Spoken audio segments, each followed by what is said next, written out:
Hello there friends, welcome back to another episode of Generation Tech. My name is Alan. We make fun of the Jedi a lot on this channel, and that's because I believe monolithic organizations like them need to be taken down a peg or two. When one's own farts smell fragrant, that is when a reality check is most needed. But one of the most important lessons that comes from Star Wars actually directly comes from the Jedi Order's belief, and that is the belief that fear can lead to a lot of terrible things. If you take a look at it, most characters in Star Wars that are led astray are usually led astray by fear. Whether it's Anakin Skywalker fearing the death of Padme, or Mace Windu fearing the Sith so much that he tries to execute Palpatine. The entire collapse of the Republic is also driven by fear of the Separatist military threat. But the one character who I believe is more driven by fear than anyone else in Star Wars lore is a person named Wilhulf Tarkin. He'll be one of the major antagonists in the Bad Batch's first season, and today I want to take a look at his childhood and how events during this time period shaped his life. Tabula rasa is a Latin term that means clean slate. It's this idea that we are all born like an empty sheet of paper waiting for the world to make marks on our pure souls. This is the reason why the Jedi Order likes to recruit newborns so that they can shape and mold them into whichever way they want. While this simple concept of humanity has been challenged in recent years by the psychology and neurobiology fields, there are still some truths to this message. It's clear now that the type of experiences you go through during your developmental years as a child will have a profound and lasting impact on who you are as an adult. This is why in a kind and affluent society, the people will try their best to pass laws and practice cultural norms that protect the youth during these very formative years. We try to protect them from basic evils like predators, hunger, and the lack of education. Some people take it even further by protecting their children from everything remotely related to failure and discomfort. The Tarkins, however, went the complete opposite direction, and they were very much a product of their environment, an environment that was so terrible that only savages could survive in it. Like many elite political families, the Tarkins were extremely pompous in their nature. But unlike most noble families, the Tarkins didn't hail from the core or even mid-rim of the galaxy. Their home planet of Eriadu was located on the edges of the galaxy in the Outer Rim. The Outer Rim for most of galactic history was a very wild place. There was a lack of infrastructure like hyperspace lanes and even less developed and populated worlds. The worlds that did attract settlers and core world attention, like Eriadu, usually had some type of resource or mineral on it that could be exploited by companies or settlers looking for a better life. What Eriadu had in excess was Lamite ore. This was the basic component that created transparasteel.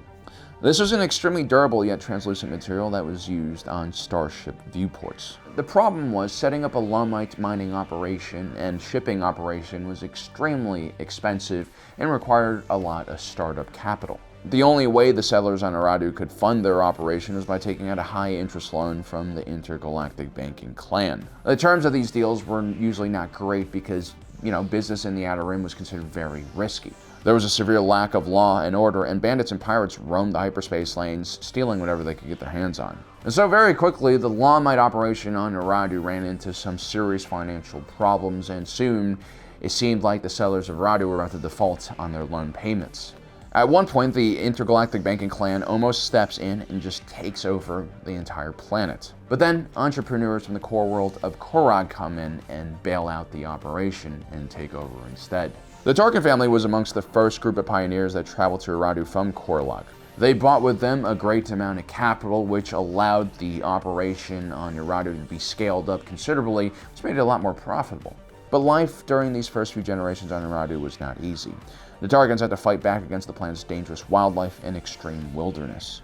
This would be an extremely important time in the Tarkin family's legacy. It would be a period of time that future generations would look back on fondly because of the experiences and lessons they learned. Jova Tarkin, Wilhulf's uncle, once told the boy to, quote, "Never try to live decently, boy. Not unless you're willing to open your life to tragedy and sadness. Live like a beast, and no event, no matter how harrowing, will ever be able to move you." These are the words of an individual who has struggled quite a lot in his life and seen a lot of tragedy and death. And this is very much what the Tarkin family worships. They have a lot of pride in their past hardships and experiences, and they use this to teach future generations. A few generations after the Lamite mines began taking ore out of the ground, Eriadu turned from a lush and wild planet to one of the most populated and polluted planets in the sector. After the Hydian Way hyperspace lane was expanded to Eriadu, it essentially became a trade hub in the Outer Rim. And even though by the time Wilhulf Tarkin was born, the Tarkins were extremely wealthy and powerful, every Tarkin was still expected to get a taste of what life was like for the first Tarkin settlers on the planet. And so when young Tarkin was just 16 years old, he went on the Tarkin family trial, which took place on their massive estate in an area called the Carrion Plateau. The plateau was an extremely harsh area that was preserved so that it mimicked the planet's original ecosystem. It was there that young Tarkin was sent off alone into the wild so that he could hone his survival skills and learn how to defeat terrifying predators with primitive tools and weapons. There was very little room for error and no safety net. To fail usually meant death. This was an extremely terrifying situation for any child, and it was really designed to remind Tarkin that there will always be dangerous things out in the world that can hurt him. This is the fear that drives the Tarkin family. The Tarkin family didn't want to forget that there are dangerous and scary things out there that you can't compromise with, but just need to destroy. This would form the basis of Wilhulf Tarkin's education, which taught him to rely more on his personal strength and power to resolve situations rather than finding a common ground. The Tarkins were a family of survivalists, and therefore Wilhulf Tarkin was expected to learn the family's way at every opportunity. During dinner one night, Wilhulf's father orders a servant to take his plate of food away. This was a way to teach Tarkin how easy it was for someone to take something away from him. Now, after Tarkin finishes the family trial and becomes an adult, he joins the regional security forces. This is sort of what the Tarkins are known for on Eriadu. After a few generations of being in the Lamite industry, the Tarkins would essentially establish the Outland Region Security Forces. This wasn't some poorly funded militia, but a professional private army designed to hunt down and destroy any pirates or bandits who might want to target Eriadu. Young Wilhulf Tarkin would distinguish himself as a commander in the Outland Region Security Forces.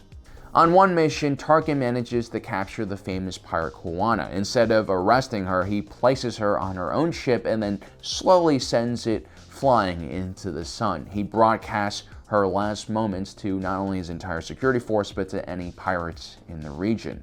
It wasn't enough for Tarkin to be victorious. He needed to beat his enemy into submission and create enough fear so that they would never strike again. This was the type of ruthless behavior that Tarkin calmly exhibited. And at its root was fear. Fear of being attacked, fear of someone getting the better of him. This was the same fear that was ingrained into his mind as a child by the gruesome trials of the Carrion Plateau. Just defeating someone wasn't enough. You had to beat the life out of them and make sure that their friends would never come and try to retaliate against you. Tarkin would eventually leave the Outland Regional Security Forces and join the Republic Judicial Forces. There, he would meet a young senator from Naboo called Sheev Palpatine and develop a mutual respect for one another. Tarkin would distinguish himself in the Judicial Forces, but then he would later on leave and go back to Eriadu, where he would run for governor. He would win with Palpatine's support. It was during this time that Tarkin would also meet Orson Callan Krennic, the mastermind behind the Death Star program. It was also during this time that Wilhulf Tarkin would begin outlining his famous Tarkin Doctrine. This would be his life work, a thesis about creating stability in the galaxy through his concept of rule by fear. Tarkin would continue to add to his doctrine all throughout the Clone Wars. He would eventually join the Grand Army of the Republic as a starship captain and quickly work his way up the ranks. By the end of the war, Tarkin was now an admiral and one of Palpatine's closest advisors. 5 years after the formation of the Empire, Tarkin's doctrine was prepared. He would self-define it as a bold vision of the future, which requires not only the service of those of immaculate reputation and consummate skill in just exercise of power, but also the service of a vast military dedicated to upholding the laws necessary to ensure galactic harmony. His decades of military experience has shown him that there is no perfect counter-insurgency plan. There is no way to create the perfect reaction force that can arrive just in time to save a colony. The galaxy was just way too large to completely control. Ultimately, Tarkin believed that the only way to protect the newly founded empire was to create an overwhelming display of force. It wasn't actually about having a massive military, although that was important too. It was about making your populace fear the potential use of those weapons.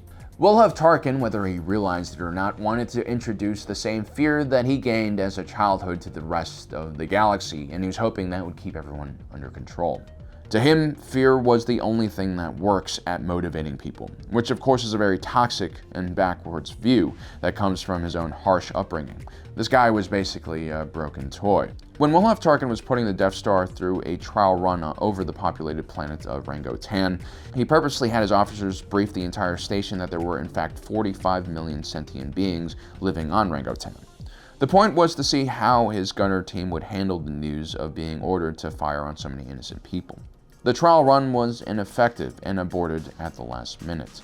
Tarkin calls the entire crew to stand for inspection. He walks up to the chief gunner and asks him to pull up his sleeves. He notices that the young man has no scars. Scars are a sign of past struggles, or in the case of Tarkin, a sign of past animal attacks. Tarkin is looking for these scars on his men because individuals who bear such wounds will have the same fear that he does of instability and outside threats. Tarkin realizes that if these men are not as hardened as he is, then they'll never be able to kill innocents on command. While the chief gunner is trying to show off a small scar on his knee that he got from Grabball, Tarkin actually daydreams about punching the chief gunner in the face and then challenging him to a knife fight, in which Tarkin essentially stabs the gunner to death. Tarkin is clearly a very, very violent individual. Later on, we find out that during the destruction of Alderaan, Tarkin had each member of the gunner team equipped with bio-trackers and found out that every one of the team members had hesitated for a tiny second during the operation. He ends up punishing the entire group of gunners by venting them into space. You see, Tarkin never truly understood the rest of the people in the galaxy, and that's because he's very different from everyone else. Most people like the chief gunner were not completely driven by fear of chaos and instability. This meant that they had other things in their life except fear. This made them interested in things and curious. It's only by embracing the unknown and trying to understand our fear that we can grow and progress as human beings. But Tarkin spent his entire life fighting his own fear by creating fears in others. When he first sees Clone Force 99, he doesn't see an extremely efficient fighting machine. Instead, he sees a group of soldiers that he could potentially lose control of. And so instead of having the Bad Batch watch his back, they will instead be a thorn in his side. When Tarkin first saw Project Celestial Energy and the use of kyber crystals to amplify energy, instead of seeing an unlimited power source that could end galactic poverty, he saw a weapon that he could use to destroy his enemies and bring fear into their hearts. Wilhulf Tarkin was never comfortable with the fear in his heart, which is why he spent his life trying to eradicate it. But people like Tarkin, who live their entire lives by the sword and in the thralls of violence, will only attract more violence and destruction. Because there is nothing more dangerous than the kind of damage that can be spread by fear. So guys, if you ever run into a Wilhulf Tarkin, in your real life, whether it's a bully or some middle-level manager, understand that these kind of individuals are driven mainly by fear, and that fear makes them want to control their surroundings as much as possible. I mean, dictators are some of the most fearful people in the world because they don't have the self-confidence that they can deal with any kind of adversity that comes up. Instead, they preemptively try to destroy any threat that comes to them, even if they aren't threats. Well guys, I hope you enjoyed today's episode. Don't forget to subscribe and hit that notification button down below so you don't miss out on the rest of our awesome content. As usual, thanks for joining us today. If you're watching this, you are Generation Tech.